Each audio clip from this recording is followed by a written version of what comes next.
So I want to talk about education, and I want to talk about creativity. My contention is that creativity now is as important in education as literacy, and we should treat it with the same status. Thank you. That was it, by the way. Thank you very much. I had a great story recently, I love telling it, of a little girl who was in a drawing lesson. She was 6, and she was at the back drawing, and the teacher said this little girl hardly ever paid attention. And in this drawing lesson, she did. And the teacher was fascinated. She went over to her and she said, "What are you drawing?" And the girl said, "I'm drawing a picture of God." And the teacher said, "But nobody knows what God looks like." And the girl said, "They will in a minute." When my son was 4 in England, he was in the Nativity play. No, it was big. It was a big story. Mel Gibson did the sequel. You may have seen it. I don't know. It was Nativity 2.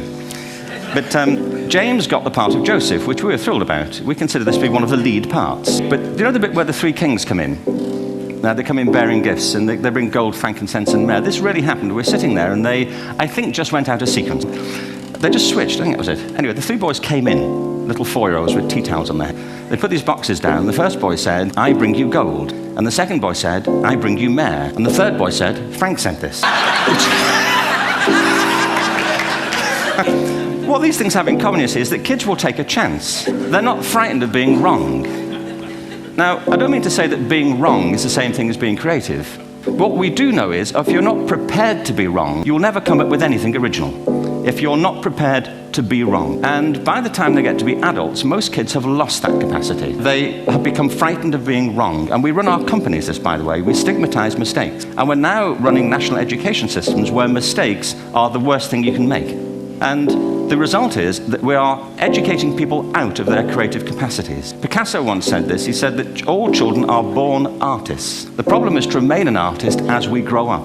I believe this passionately, that we don't grow into creativity, we grow out of it. Or rather, we get educated out of it.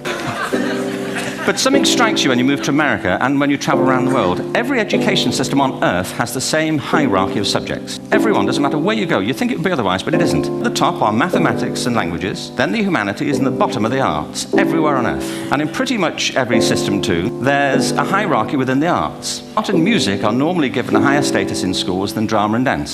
There isn't an education system on the planet that teaches dance every day to children the way we teach them mathematics.